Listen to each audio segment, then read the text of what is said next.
గ్రహించి వాక్యాలు ప్రభావ మరి అర్థం చేసిన గొప్ప సాంఖ్యాన్ని ప్రతి మనిషి ప్రతిగ్రహించడం ప్రార్థిస్తున్న సహాయం చేశారు. ఈ సమయంతో పోతాన్ని ఈ సమయంకరంగా ఈ కుటుంబానికి జీవనకరంగా ఆశ్చర్యక నడిపించగలని పరిశుద్ధరావాలని ప్రార్థించి వేడుకుంటున్నాము తండ్రి. అది మధ్య ప్రేమ ఉన్నతులను సహోదరులు లేచి దైవత్వం అందించవలసిందిగా సహోదరుల ప్రేమ ఆహ్వానిస్తున్నాము.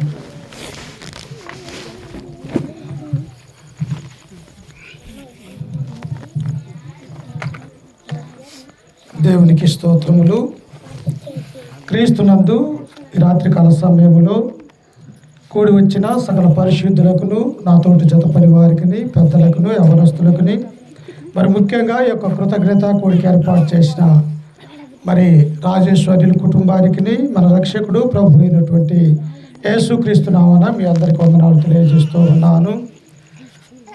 ఈ రాత్రికాల సమయంలో ఎందు నిమిత్తమైతే ఈ యొక్క కృతజ్ఞత కూడిక ఏర్పాటు చేసి ఉన్నారు మనందరికి కూడా బాటంగా తెలుసు. దేవుడు అనిల జీవితంలో మరియమ్మ జీవితంలో వారి యొక్క దాంపత్య జీవితంలో దేవుడు ప్రేమించి ఇచ్చిన 20 కుమారులు, మరి చిన్న కుమారుడు 2 సంవత్సరాలు దేవుడు కాచి కాపాడి మరొక నూతనమైనటువంటి సంవత్సరంలో అడుగుడుతూ ఉంటుండగా వారికి దేవుడు ఆశీర్వదించిన దాన్ని బట్టి ఈ రీతిగా స్వార్థికులను, సంఘమును, బంధువులను, రక్త సంబంధికుల్ని అందరినీ కూడా పిలిపించుకొని తండ్రి అయినటువంటి దేవునికి మహింపరుస్తూ ఉన్నారు.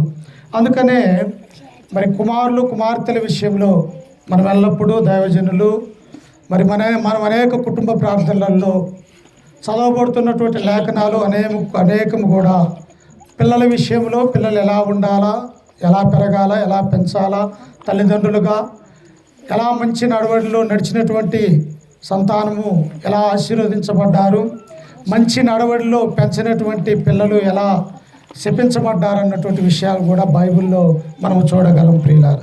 అందుకని ఈ యొక్క రాత్రి వేళ సమయంలో చూడండి 127వ కీర్తన 3వ వచనాన్ని మనం చదువుకుంటూ దేవుని యొక్క వాక్యాన్ని ధ్యానించుకుందాం.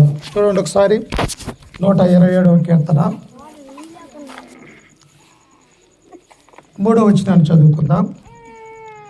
కుమారులు యెహోవా అనుగ్రహించు స్వాస్థ్యము, గర్భఫలము ఆయనిచ్చు బహుమానమే. యవన కాలముందు పుట్టిన కుమారులు బలవంతుని చేతిలోని బాణముల వంటి వారు, వారితో తన అంబుల పొది నింపుకొనిన వాడు ధన్యుడు.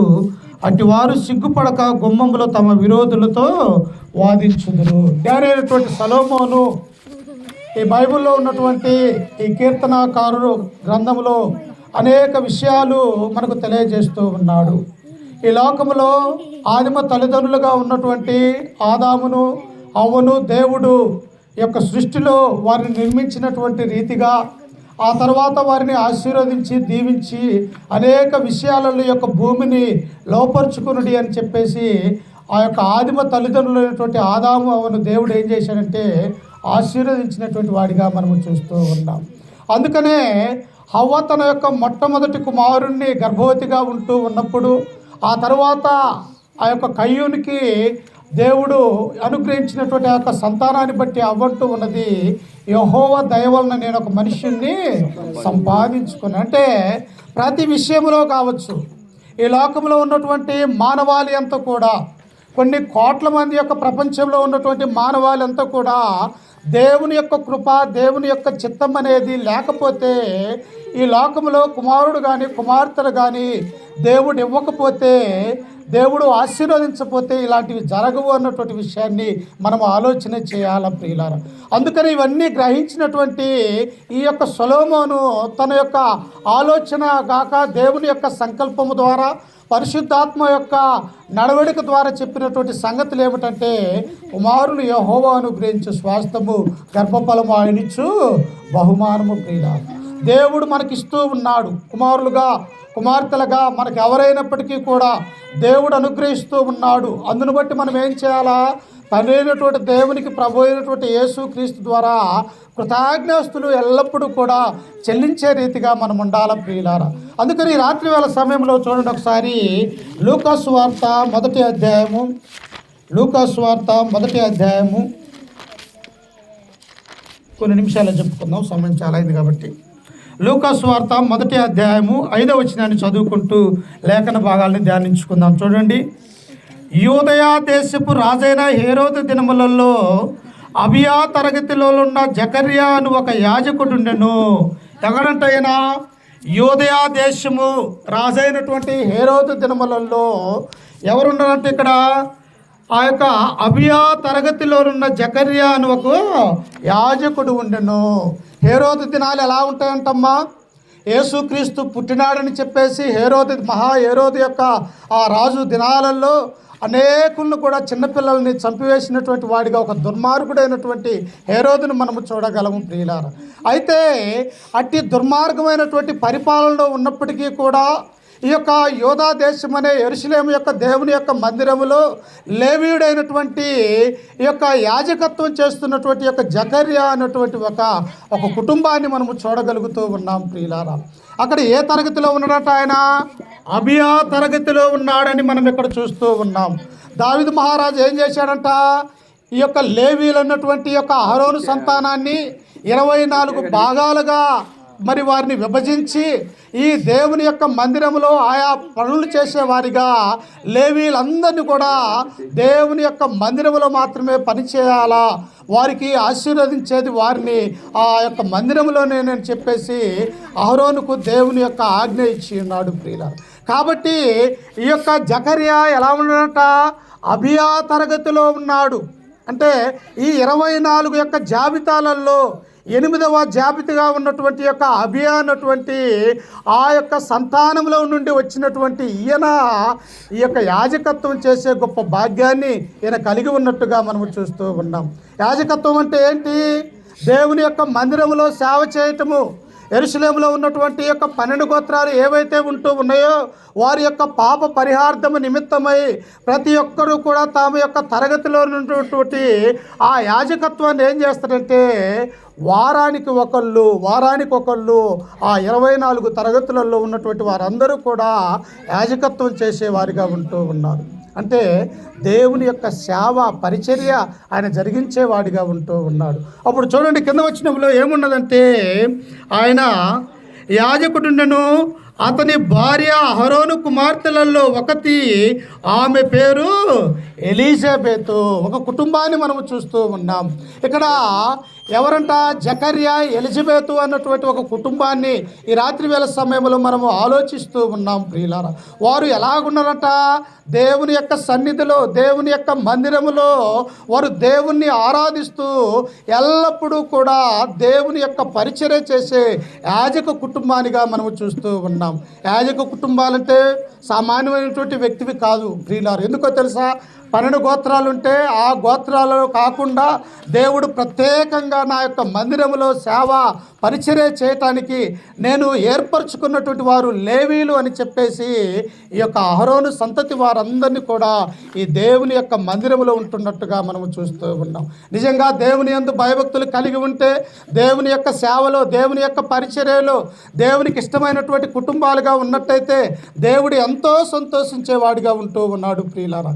అలాంటి వారిగా ఈ యొక్క జకర్యా, ఎలిజబెత్ను మనము చూస్తూ ఉన్నాం. అప్పుడు ఆ కింద వచనంలో మనము చదువుకుంటే చూడండి, ఆ యొక్క 6వ వచనంలో వీరిద్దరూ ప్రభు యొక్క సకలమైన ఆజ్ఞల చెప్పునను న్యాయ విధుల చెప్పునను నిరపరాధులుగా నడుచుకొనుచు దేవుని దృష్టికి నీతిమంతులై ఉండిరి. ఎలా ఉన్నారంట? మన యొక్క జీవితాలలో భార్యాభర్తలుగా ఉంటూ ఉన్నప్పుడు భార్య దేవుని యొక్క సన్నిధానములు ఉంటే భర్త దేవుని యొక్క మందిరానికి రాలేడు ప్రియులారా. లేకపోతే భార్యాభర్తలు ఇద్దరు దేవుని యొక్క సన్నిధానములో దేవుణ్ణి ఆరాధించే వారిగా ఉంటే వారికి పుట్టినటువంటి కుమారులు కుమార్తెలు దేవుని యొక్క మందిరంలో ఉండనటువంటి వారిగా మనము చూస్తూ ఉన్నాం.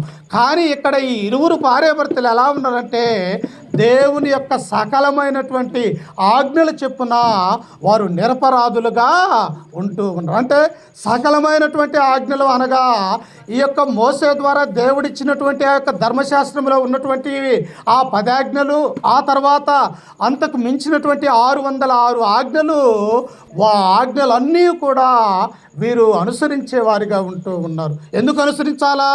దేవుని యొక్క ఆజ్ఞ అతిక్రమిస్తే ఏమొస్తుంది? పాపం అనేది వస్తూ ఉన్నది ప్రియులారా. ఆజ్ఞ అతిక్రమమే పాపము అని దేవుని యొక్క గ్రంథం మనకు సెలవిస్తూ ఉన్నది. కాబట్టి యాజకత్వం జరిగిస్తున్నటువంటి యొక్క భార్యాభర్తలు దేవుని యొక్క ధర్మశాస్త్రానికి లోబడి దేవుని యొక్క దృష్టిలో నీతిమంతులుగా ఉండి, అంతేకాదు వారు నిరపరాధులుగా ఉన్నారని ఈ గ్రంథం మనకు సెలవిస్తూ ఉన్నది. నిజంగా ఈనాడు తల్లిదండ్రులుగా ఉన్నటువంటి మనము, లేకపోతే భార్యాభర్తలుగా దేవుడు ఏర్పరచుకున్నటువంటి వారు మనము ఎలా ఉండాలని దేవుడు కోరుకుంటూ ఉన్నాడంటే, ఈ యొక్క జకర్యా ఎలిజబెత్ ఎలాగైతే దేవుని యొక్క సన్నిధానంలో ఉంటూ దేవుని యొక్క పరిచర్య చేస్తూ దేవుని ఇచ్చినటువంటి ధర్మశాస్త్ర ప్రకారము ఆయన యొక్క ఆజ్ఞలు గాయకుంటూ ఈ లోకములో నీతిమంతులుగా జీవించినట్టుగా మనము చూస్తూ ఉన్నాం. అంటే వారు ఎటువంటి పాపము చేయనటువంటి వారిగా ఉంటూ ఉన్నారు. దేవుడిచ్చినటువంటి ధర్మశాస్త్ర ప్రకారము ఎల్లప్పుడూ కూడా ప్రతి విశ్రాంతి దినమనే శనివారం రోజున దేవుని యొక్క మందిరములో దేవుణ్ణి ఆరాధించే వారిగా ఉంటూ ఉన్నారు. అలా ఉన్నట్టయితే ఆ యొక్క కుటుంబం ఎలా ఉంటుంది? దేవుని చేత ఆశీర్వదించబడటానికి అవకాశం ఉంటూ ఉన్నది ప్రియులారా. అయితే ఇంత సేవ జరిగిస్తూ ఉన్నప్పటికీ కూడా వీరికి ఏమి లేదంట, సంతానం లేదు ప్రియులారా. ఎందుకు? సంతానం అనేది దేవుడు మాత్రమే ఇవ్వాలా. ఒకానొక సందర్భంలో మరి అనేక మంది కూడా సంతానం లేనటువంటి వారు బైబిల్లో మనం అనేక మందిని కూడా మనము చూడొచ్చు ప్రియులారా. అబ్రహామును మనము చూసుకుంటూ ఉన్నప్పుడు అబ్రహాము యొక్క జీవితంలో కూడా అబ్రహాముకు 100 సంవత్సరాలు కలిగి శారాయికి 90 సంవత్సరాలు కలిగి ఉన్నప్పటికీ కూడా వారి యొక్క జీవితంలో ఏం లేదంట, సంతానం అనేది లేదు ప్రియులారా. అందుకే ఆ యొక్క ఆదికాండం 15వ అధ్యాయంలో మనం మొదటి నుంచి మనం చదువుకుంటే, అయ్యా నాకు ఎన్ని ఇచ్చిననేమి నేను సంతానము లేనివాడనైపోవచ్చున్నానే అని ఒక బాధ, వేదన అనేది అబ్రహాము యొక్క జీవితంలో ఉంటూ ఉన్నది ప్రియులారా. నిజంగా మనకు ఆస్తి ఉండొచ్చు, ఐశ్వర్యం ఉండొచ్చు, లేకపోతే అన్నీ ఉండొచ్చు.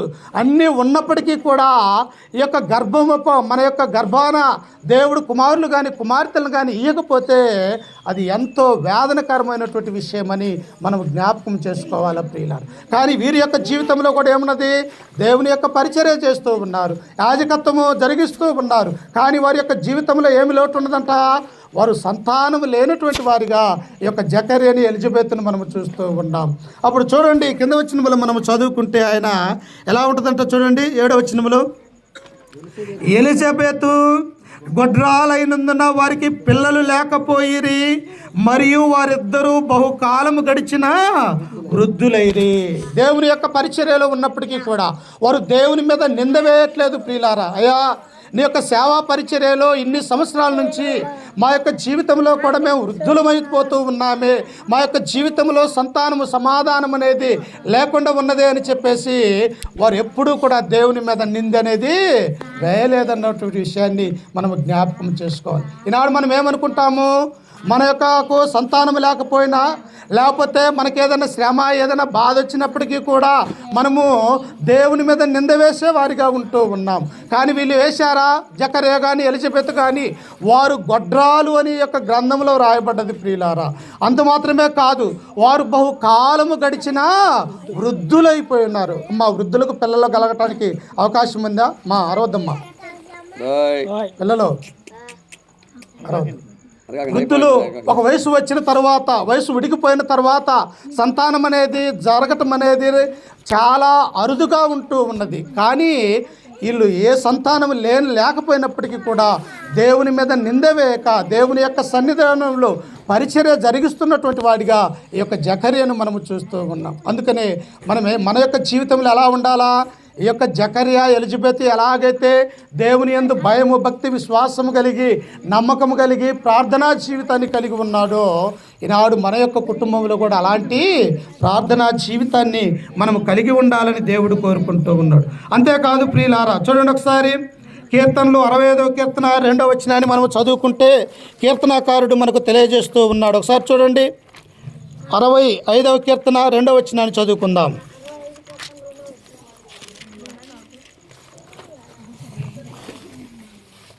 ప్రార్థన ఆలకించువాడా, సర్వ శరీరులు నీ యొద్దకు వచ్చెదరు.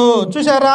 కీర్తనాకారుడు అంటూ ఉన్నాడు. ఈయన ఎలాంటి వాడంటే జకర్యా ప్రార్థనాపరుడుగా ఉంటూ ఉన్నాడు. తన యొక్క జీవితంలో సంతానం అనేది లేకపోయినప్పటికీ కూడా దేవుని యాజకత్వం విషయంలో ఆయన జాగ్రత్త కలిగి దేవుని యొక్క మందిరంలో సేవా పరిచర్య చేస్తూ ఉన్నాడు. కానీ ఇక్కడ కీర్తనాకారుడు ఏమంటూ ఉన్నాడంటే, ప్రార్థన ఆలకించువాడా. నీ నా ప్రార్థన ఆలకించేది ఎవరమ్మా? మనల్ని సృష్టించిన సృష్టికర్త అన్నటువంటి సత్యాన్ని మనము జ్ఞాపకం చేసుకోవాలి. ఈనాడు క్రైస్తవ కుటుంబాలుగా ఉన్నటువంటి మనము మన యొక్క జీవితంలో కూడా ఎలా ఉండాలంట? ప్రార్థనాపరులుగా ఉండాలి. ఎల్లప్పుడూ కూడా సమయము ఉన్న కొలది ఉదయం లేచిన దగ్గర నుంచి కూడా సాయంత్రం వరకు కూడా దేవుడు మనకిచ్చినటువంటి ఆరోగ్య నిమిత్తము కావచ్చు, లేకపోతే మనకిచ్చినటువంటి పిల్లల విషయంలో కావచ్చు, దేవుడు మనకిచ్చినటువంటి కుటుంబ విషయాలలో కావచ్చు, లేకపోతే దేవుడు మనకిచ్చినటువంటి గృహాల విషయంలో, దేని విషయంలోనూ కూడా మనం ఏం చేయాలో తెలుసా? ఎల్లప్పుడూ కూడా ప్రార్థన అనేది మనము చేయాలి అని ఈ గ్రంథం మనకు సెలవిస్తుంది. అందుకనే ఆయన కూడా జకర్యా, ఎలిజబెత్ ఎలాంటివి ఉన్నారంట? వాళ్ళు ప్రార్థనాపరులుగా ఉన్నట్టుగా మనము చూస్తూ ఉన్నాం. కానీ వారికి ఏమి లేదంట, గొడ్రాలుగా ఉన్నారు. అంటే వారి యొక్క జీవితంలో సంతానం లేనటువంటి వారిగా మనము చూస్తూ ఉన్నాం. చూడండి, కింద వచనంలో చదువుకుందాం. అదే లూకా సువార్త 8వ వచనం చదువుకుందాం. జకర్యా తన తరగతి క్రమము చొప్పున దేవుని ఎదుట యాజక ధర్మము జరిగించుచుండగా, యాజక మర్యాద చొప్పున ప్రభు ఆలయంలోనికి వెళ్ళి ధూపము వేయుటకు అతనికి వంతు వచ్చెను. ధూప సమయమందు ప్రజలు సమూహమంతయు వెలపట ప్రార్థన చేయుచుండగా. ఈ యాజకుడు ఏం చేస్తూ ఉంటాడు? ప్రజల యొక్క పాపాల నిమిత్తమై ఆ యొక్క ధూపాన్ని తీసుకొని పరిశుద్ధ స్థలంలోనికి, ఆ తర్వాత రక్త ప్రోక్షణ జరిగించటానికి అతి పరిశుద్ధ స్థలానికి వెళ్ళి ఆయన ఏం చేస్తారంట? ప్రజలందరి కొరకు ఆయన ప్రార్థన చేస్తూ ఉన్నాడు. నిజంగా ఇక్కడ గమనించితే ఎవరి కొరకు ఆయన ప్రార్థన చేయాలా? తన యొక్క కుటుంబంలో సంతానము లేదే అని తన గురించి ఆయన ప్రార్థన చేసుకునేవాడిగా ఉండాలి. కానీ యొక్క యాజకుడైనటువంటి యొక్క జకర్యా ఎవరి కొరకు ప్రార్థన చేస్తూ ఉన్నాడట?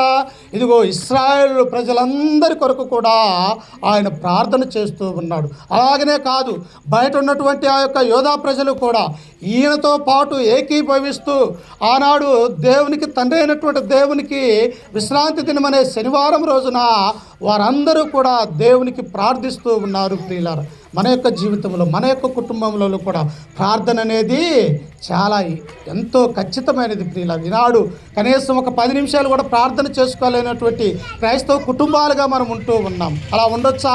ఉండకూడదు. ప్రియులారా, మనము నిజమైనటువంటి క్రైస్తవ కుటుంబాలైతే, మనము నిజమైనటువంటి దేవుణ్ణి ఆరాధించే వారమైతే మన యొక్క కుటుంబంలో ఏముండాలా? ప్రార్థన అనేది ఉండాలి. అందుకనే దేవుడు అంటాడు, మత్తయి సువార్త 7వ వచనం అంటాడు, అడుగుడి మీకు ఇయ్యబడును, వెలుకుడి మీకు దొరుకుదును, తట్టుడి తలుపు తీసి. అంటే మనం అడగాల, తండ్రి నాకు ఇది అవసరము, నా యొక్క కుటుంబంలో ఇది అవసరము అయా, నీవు నాకు ఇది అనుగ్రహించాలా అని చెప్పేసి మా యొక్క తండ్రికి మనం ఏం చేయాలా? ప్రార్థించేవారిగా ఉండాలి. ప్రియులారా, ఇక్కడ కూడా జనసమూహం అంతయు వెలుపట ఉన్నటువంటి వారందరూ కూడా దేవునికి ప్రార్థన చేస్తున్నటువంటి వారిగా మనము చూస్తాం. చూడండి, దేవునికి ప్రార్థన చేస్తుంటే అక్కడ ఏం జరిగిందంట? చూడండి 12వ వచనంలో, జకర్యా 11 ప్రభుదూత ధూపవేదిక కుడివైపున నిలిచి అతనికి కనపడగా జకర్యా అతన్ని చూసి తొందరపడి భయపడిన వాడాయను. చూసారా? నీతి నిజాయితీగా యథార్థముగా దేవుని యొక్క సన్నిధానములో నిరపరాధులుగా ఉండి వారు బహుకాలము గడిచిన వృద్ధులైనప్పటికీ కూడా దేవుణ్ణి ఆరాధించుట విషయంలో, దేవునికి ప్రార్థించుట విషయంలో వారి యొక్క వయసు అనేది అడ్డం రాలేదు. ప్రియులారా, మనం ఏం చేస్తూ ఉన్నాం?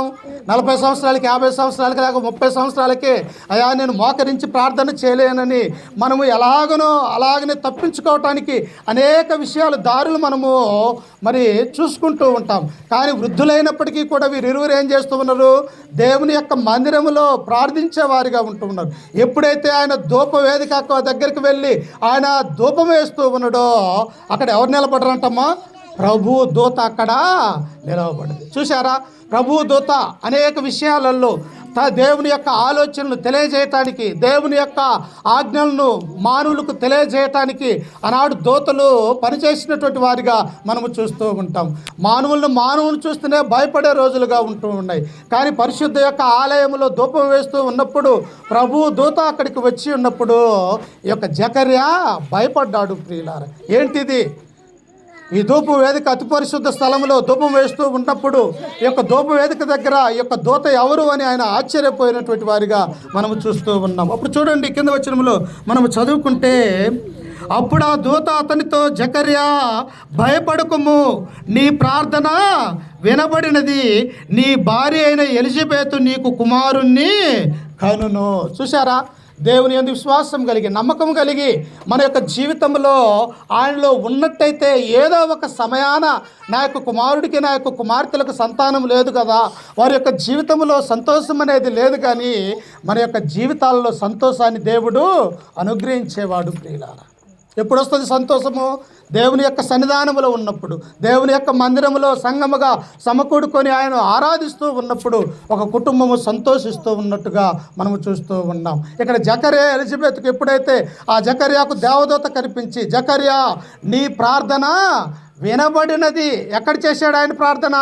పరిశుద్ధ స్థలములో ధూపం వేస్తూ ఉన్నప్పుడు దేవుని దగ్గర నుంచి దేవుని యొక్క దూత ఆ యొక్క ఆలయంలోనికి వచ్చినప్పుడు జకర్యాతో దేవదూత మాట్లాడుతూ ఉన్నది, జకర్యా నీ ప్రార్థన అనేది వినపడ్డది. మరి మన ప్రార్థన దేవునికి వినపడాలంటే మనము చేసే కార్యాలు, మనము చేసే ఈ రీతిగా అన్నీ కూడా ఆయనకు తెలియపరచాలంటే మన యొక్క జీవితంలో కూడా జకర్యా ఎలిజబెత్ ఎలాగైతే వాళ్ళు నిరపరాధులుగా, నీతిమంతులుగా దేవుని యొక్క సకలమైనటువంటి ఆజ్ఞలు చొప్పున వారు నడుచుకునే విధంగా ఉంటూ ఉన్నారు. ఒకవేళ అలాగ నడుచుకోకపోతే మత్తయి సువార్త 7:21 ప్రభు అంటాడు, ప్రభువా ప్రభువా అని పిలుచు ప్రతివాడు పరలోక రాజ్యంలో చేరడు, కానీ నా తండ్రి చిత్త ప్రకారము చేయువాడే ఆ పరలోక రాజ్యంలో. అంటే తండ్రికి ఒక చిత్తం ఉన్నది. ఏంటి ఆయన యొక్క చిత్తము? ఏ కుటుంబం అయితే, లేకపోతే లోకంలో ఉన్నటువంటి ఎవరైతే ప్రభు అయినటువంటి యేసు క్రీస్తు వారిని సొంత రక్షకుడిగా అంగీకరించి ఆయన యొక్క ఆజ్ఞలు గైకొని ఆయన యొక్క మాటలు విని ఆయన చెప్పినటువంటి సంగతులు అపోస్తులు సంఘాలకు ఏవైతే బోధించి ఉన్నారో ఆ అపోస్తులలో బోధ ప్రకారము ఎవరైతే దేవుని యొక్క ఆజ్ఞలకు విధేయత కలిగి ఉంటారో వారు దేవుని యొక్క కుమారులుగా, కుమార్తెలుగా పిలువబడతారు. లేదు నా ఇష్టానుసారంగా జీవిస్తాను, లేకపోతే ఈ లోకరీతిగా నేను జీవిస్తానంటే దేవుని యొక్క కుమారులుగా, కుమార్తెలుగా ఉండటానికి మనకు అవకాశం లేదు ప్రియులారా. అందుకనే ఇక్కడ వాళ్ళు ఎలా జీవిస్తూ ఉన్నారంట? దేవుని సకలమైనటువంటి ఆజ్ఞలు చెప్పున నిరపరాధులుగా ఉంటూ ఉన్నారు. అందుకు దేవుడు ఆ యొక్క దూతను పంపించి, జకర్యా నీ ప్రార్థన వినపడినది, ఇదిగో నీ యొక్క భార్య నీవు గొడ్రాలుగా ఉంటూ ఉన్నావు, నీకు దేవుడు ఒక కుమారుణ్ణి అనుగ్రహించబోతూ ఉన్నాడు. అమ్మా, డబ్బు కంటే కూడా, ధనము కంటే కూడా మన యొక్క గర్భములో దేవుడి సంతానము ఇస్తే అది ఎంత ఆనందము అన్నటువంటి సత్యాన్ని మనం గమనించాలి ప్రియులు. ఇంకా మనం చదువుకుంటూ ఉన్నప్పుడు చూడండి, కింద వచనములో ఆయన ఏమంటూ ఉన్నాడు చూడండి ఒకసారి. నీ ప్రార్థన వినపడినది, నీ భార్య అయిన ఎలిజబెతు నీకు కుమారుణ్ణి కనును, అతనికి యోహాను అని పేరు పెట్టబడుదువు. అతడు ప్రభు దృష్టికి గొప్పవాడై ద్రాక్షారసమైనను మద్యమైనను త్రాగక తన తల్లి గర్భమున పుట్టినది మొదలుకొని పరిశుద్ధాత్మతో నిండుకొనిన వాడై ఇశ్రాయేలీలలో అనేకులను ప్రభు అయిన వారి దేవుని వైపునకు త్రిప్పును. చూశారా, ఈయన ఎలాంటి వాడు? అబ్రహాముకు, శారాకు దేవుని యొక్క సంకల్పం ద్వారా ఎలాగైతే వాగ్దాన పుత్రుడుగా ఇస్సాకును దేవుడు అనుగ్రహించి ఉన్నాడో, ఈ యొక్క జకర్యా ఎలిజబెత్ యొక్క వారి యొక్క జీవితంలో కూడా ఒక వాగ్దాన పుత్రుడుగా యోహాను అనేటువంటి వ్యక్తి వారి యొక్క గర్భాన పుట్టబోచు ఉన్నాడు ప్రియులారు. వాళ్ళు ఆశ్చర్యపోయారు. వృద్ధులుగా ఉన్నటువంటి నా యొక్క భార్య ఎలా గర్భవతిగా అవుతుంది? నేను వృద్ధుడిగా ఉన్నాను, నా యొక్క భార్య వృద్ధురాలుగా ఉంటూ ఉన్నది. ఈ వయసులో మాకు ఎక్కడ పిల్లలు కలుగుతారు అని ఆయన అపనమ్మకం కలిగి ఉన్నట్టుగా ఈ యొక్క జకర్యాని మనము చూడగలము. కానీ దేవుడు ఎలాంటి వాడమ్మా? నీ ఆలోచనల కంటే, నా ఆలోచనల కంటే దేవుని యొక్క తలంపు, ఆయన యొక్క ఆలోచనలు గొప్పవి అని మనము జ్ఞాపకం చేసుకోవాలి. అయితే ఎలాంటి వాడంటే యొక్క యోహాను ఆయన అనేక మంది తండ్రుల యొక్క హృదయాలను పిల్లల తట్టుకును, పిల్లలతో యొక్క హృదయాలను తండ్రులు తప్పుకును, అలాగనే ఇశ్రాయేలు అనేటువంటి తప్పిపోయినటువంటి వారందరినీ దేవుని వైపు తిప్పబోయేవాడు మీకు మీ యొక్క గర్భాన పుట్టబోతూ ఉన్నాడు. ఈ లోకంలో కుమారులుగా కుమార్తెలుగా ఉన్నటువంటి వారు తల్లిదండ్రులకు మంచి పేరు ప్రఖ్యాతలు చేస్తే ఎలా ఉంటుంది ఆ యొక్క తల్లిదండ్రులు? వారు నిబ్బరంగా వారి ఇంట్లో ఉంటారు. నా కుమారుడు ఎక్కడికి వెళ్ళినా, నా కుమార్తె ఎక్కడికి వెళ్ళినా, ఏ ప్రదేశంలో ఉన్నా వారు మంచి మార్గంలోనే ఉండి మంచి మార్గంలోనే మా యొక్క గృహానికి వస్తారు అని తల్లిదండ్రులకు ఎప్పుడు సంతోషం ఉంటుంది? ఇరుగు పొరుగు వారు మన యొక్క కుమారుల గురించి, కుమార్తెల గురించి తెలియజేసి మాట్లాడుతూ ఉన్నప్పుడు ఎంతో సంతోషం కలుగుతూ ఉంటుంది. ప్రియులారా, పలాని కుమారుడు, పలాని అనిలు, లేకపోతే పలాని రాజేష్ కుమారుడు, కుమార్తె, ఈ రీతిగా వాళ్ళు మంచివారు అన్నప్పుడు కుటుంబంలో ఎంతో సంతోషము, సమాధానం అనేది ఉంటూ ఉన్నది. అందుకని యొక్క యోహాను కూడా ఎలాంటి వాడంటే తండ్రుల యొక్క హృదయాలను పిల్లలు తట్టుకును, పిల్లల యొక్క హృదయాలను తండ్రులు తట్టుకుని తిప్పుతూ తప్పిపోయినటువంటి అనేక మంది ఇశ్రాయేలుని ఏం చేస్తూ ఉన్నాడో తెలుసా? దేవునికి దగ్గర చేసే గొప్ప ఆయన ప్రవక్తగా రాబోతూ ఉన్నాడు. ఈ నా జీవితంలో మన యొక్క పిల్లలు ఏమైపోతారో మనకు తెలియదు. మన యొక్క పిల్లలు ఎంత గొప్పవారిగా దేవుడు ఆశీర్వదించబడుతూ ఉన్నాడో మనకు తెలియదు. ప్రియులారా, మీరు అనుకున్నారా? జకర్యా, ఎలిజబెత్ అనుకున్నారా నాకు ఇట్టి కుమారుడు పుడతాడు, ఆయన ఏలియా యొక్క ఆత్మను ధరించుకున్నటువంటి వాడిగా బాప్తిస్మిచ్చి యోహానుగా, అలాగనే ఆయన గురించి అనేకమైనటువంటి గొప్ప గొప్ప మాటలు ప్రభు అయినటువంటి యేసు క్రీస్తు వారు ఈ లోకంలో ఉన్నప్పుడు ఆయన గురించి తెలియజేసినటువంటి వాడిగా మనము చూస్తూ ఉన్నాం. ఇంకా చూడండి, చదువుకొని ముగించుకుందాం. కింద వచనంలో మనము చదువుకుంటే 17వ వచనం చదువుకుందాం. చూడండి ఒకసారి. మరియు అతడు తండ్రుల హృదయములను పిల్లల తట్టుకును, అవిధేయులను నీతిమంతులను జ్ఞానమును అనుసరించుటకును త్రిప్పి ప్రభు కొరకు ఆయత్తపడి ఉన్న ప్రజలను సిద్ధపరచుటకై ఏలియా యొక్క ఆత్మయు శక్తియు గలవాడై ఆయనకు ముందుగా వెళ్ళును కనుక నీకు సంతోషమును మహా ఆనందమును కలుగును. అతడు పుట్టినందుకు అనేకులు సంతోషించరు. అంటే మన పుట్టుక ఎలా ఉన్నది? యోహాను ఆ యొక్క జకర్యాకు, ఎలిజబెత్కు పుట్టినందుకు వారికి మాత్రమే సంతోషం కాదంట, అతను పుట్టినందుకు అనేకులు కూడా సంతోషిస్తారు. ప్రియులారా, ఎందుకో తెలుసా? యేసు క్రీస్తు వారు పుట్టకపోయే ముందు ఒక 6 నెలల ముందు ఈ యొక్క బాప్తిస్మ యోహాను గారు పుడుతూ ఉన్నారు. అలాగనే ఆయన యొక్క సేవా పరిచర్య క్రీస్తు కంటే ముందు అనేకమైనటువంటి యొక్క అరణ్యములో ఉంటూ దేవుని యొక్క పరిచర్య చేస్తూ అనేకులను కూడా క్రీస్తు యొక్క మార్గంలో నడిపించడానికి ఆయన ఎన్నుకున్నటువంటి వాడిగా మనము చూస్తూ ఉన్నాం. కాబట్టి ఆయన పుట్టినందుకు ఏం చేస్తూ ఉన్నారంట?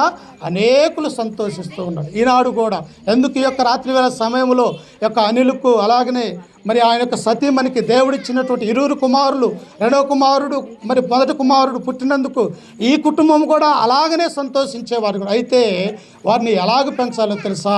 సామెతల గ్రంథం 22వ అధ్యాయం 6వ వచనం ఏమంటాడు? బాలుడు నడవలసినటువంటి త్రోవను వాడికి నేర్పుము, వాడు పెద్దవాడైనను దాని నుండి తొలగిపోడు. తల్లిదండ్రుల బాధ్యత, మన యొక్క బాధ్యత ఏమిటి? మనము దేవుని యొక్క మందిరానికి వెళ్తూ, మనము దేవుని యొక్క సన్నిధానంలో ఉంటూ, స్వార్థికుల్ని, సంఘాన్ని, దేవుణ్ణి గౌరవిస్తూ ఈ లోకంలో నీతిగా, నిజాయితీగా, యథార్థముగా బ్రతుకుతూ ఉన్నప్పుడు మనకు దేవుడిచ్చినటువంటి పిల్లలు కూడా మనల్ని అనుసరించడానికి అవకాశం ఉంటూ ఉన్నది. ఒకవేళ మనం అలా ఉండక, లేకపోతే మనకు పుట్టినటువంటి పిల్లల విషయంలో అరే ఈ సిగరెట్ తేరా, లేకపోతే ఈ సఫారీ తేరా, ఈ చుట్ట తేరా, లేకపోతే ఇది తేరా అని మనం వారికి ఎప్పుడైతే ఇలాంటి విషయాలు చెప్తామో, నా తండ్రి ఇది చేస్తూ ఉన్నాడు, ఇది నేను తాగితే ఏమవుతుంది అన్న ఆ దురుద్దేశమైనటువంటి ఆలోచన పిల్లల్లో కలుగుతుంది. ప్రియులారా, అందుకనే ఇక్కడ జ్ఞానైనటువంటి సొలొమోను అన్నాడు, బాలుడు నడవలసినటువంటి త్రోవను వాడికి నేర్పుము, వాడు పెద్దవాడైనడు దాని నుండి తొలగిపోకుండా ఉండాలంటే దేవుని యొక్క శిక్షలో, ప్రభు యొక్క బోధలో వారిని పెంచేవారిగా మనం ఉండాలి. వీళ్ళు కూడా ఎలాగ పెంచారంటే, ఈ యొక్క జకర్యా, ఎలిజబెత్ దేవుని యొక్క కుమారుడుగా, దేవుని యొక్క ప్రవక్తగా ఈ యొక్క అనేక మందిని క్రీస్తు వైపు తిప్పటానికి కారకుడైనట్టుగా యోహాను మనం చూస్తాం. ఆయన ఏమని ప్రకటించాడు? పరలోక రాజ్యం సమీపించి ఉన్నది, మీరు మారు మనసు పొందుడి అన్నాడు. అంటే రాజు రాబోతూ ఉన్నాడు, ఈ యొక్క లోకానికి లోకరక్షకుడు రాబోతూ ఉన్నాడు. మీ యొక్క మనసులు మార్చుకొనండి, నూతనమైనటువంటి మనసు కలిగి ఉండండి, మీ పాప యొక్క జీవితాలు మార్చుకొని ఇదిగో క్రీస్తు యొక్క రాజ్యంలో అడుగు పెట్టాలంటే మొదటిగా మీరు చేయవలసినటువంటి కార్యక్రమము బాప్తిసం అనే కార్యక్రమాన్ని మీరు పొందాలి అని చెప్పేసి ఆయన పరిచయులకు, శాస్త్రులకు, సద్దూకయులకు, ధర్మశాస్త్రోపదేశకులకు యోర్దాను నదిలో అనేక మందికి బాప్తిసం ఇచ్చినటువంటి గొప్ప సేవకుడిగా, ప్రవక్తగా, అనేక వాగ్దాన పుత్రుడిగా ఈ యొక్క యోహానును మనం చూస్తాం. అలాగనే అనిలకు ఆయన యొక్క సతీమణికి ఇచ్చిన ఈ కుమారులు కూడా బాప్తిసం ఇచ్చి యోహాను ఎలాగైతే తన యొక్క జీవితంలో నీతి నిజాయితీగా యథార్థముగా దేవునికి ఇష్టమైనటువంటి కుమారుడుగా ఏలి యొక్క ఆత్మీయ శక్తియు కలిగి ఈ లోకంలో బైబిల్లో రాయబడ్డట్టుగా మనం చూస్తూ ఉన్నాం. అలాగనే ఈ యొక్క సంతానం కూడా, ఈ పిల్లలు కూడా అలాగనే ఉండాలని చెప్పేసి ఈ వాక్యం ద్వారా మిమ్మల్ని హెచ్చరిస్తూ, ఈ మాటలు నన్ను నేను కూడా హెచ్చరిక చేసుకుంటూ, ఓపికతో మీ అందరికీ మన రక్షకుడు ప్రభు అయినటువంటి యేసుక్రీస్తు నామమున వందనాలు తెలియజేస్తూ ఈ వాక్యాన్ని ముగించుకుంటూ ఉన్న అవకాశం ఇచ్చినటువంటి అన్నగారికి వందనాలు తెలియజేస్తూ ఉన్నా.